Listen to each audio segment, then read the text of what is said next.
Siebo. Saya Frans Kai Siebo. Saya adalah pria kelahiran Wardu Biak, Papua pada 10 Oktober 1921.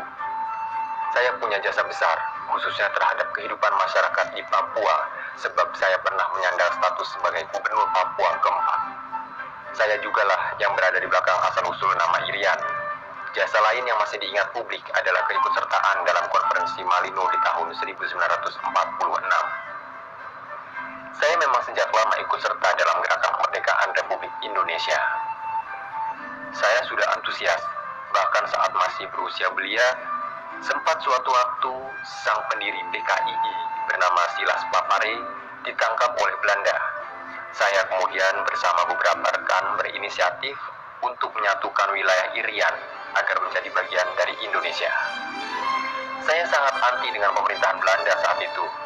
Bahkan saya sempat meminta sang putra bernama Markus Kai Siebo untuk mengganti nama sekolah dari yang semula disebut Papua Gestur School menjadi Irian Gestur School.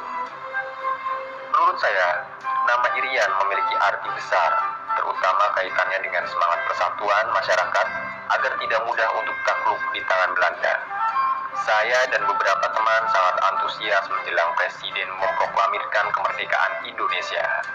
Ini dibuktikan dengan memperdengarkan lagu kebangsaan beberapa hari menjelang proklamasi, tepatnya pada 14 Agustus 1945.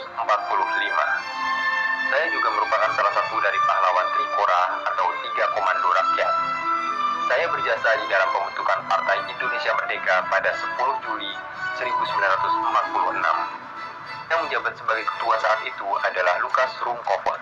Saya pun kemudian diutus untuk pergi menghadiri konferensi Malino 1946. Itu merupakan peristiwa penting dalam sejarah hidup saya, sebab dalam konferensi tersebut, saya merupakan satu-satunya perwakilan dari Irian. Di sana, saya menyuarakan aspirasi agar nama Papua diganti menjadi Irian hanya berseling 1 tahun. Belanda mencoba melakukan penekanan hingga perang pun pecah di Biak Irian. Saya merupakan salah satu tokoh penting dalam pergerakan tersebut. Sikap anti terhadap Belanda kembali ditunjukkan dengan menolak dipilih sebagai wakil Belanda di konferensi meja bundar. Atas sikap keras itu, saya kemudian ditahan dalam periode yang cukup lama, mulai dari 1954 sampai 1961. Penahanan tersebut tidak menyurutkan semangat saya. Bahkan saya kembali menemukan jati diri dengan menjadi pendiri Partai Politik Irian pada 1971. Misi utama dari pembentukan partai tersebut adalah agar supaya wilayah Nunggini bisa bersatu dengan Indonesia. Pada periode ini sempat terjadi peristiwa penting termasuk Trikora atau Tiga Komando Rakyat. Saya menghembuskan nafas terakhir pada 10 April 1979. Kemudian raga saya disemayamkan di Taman Makam Pahlawan Cendrawasih di Biak.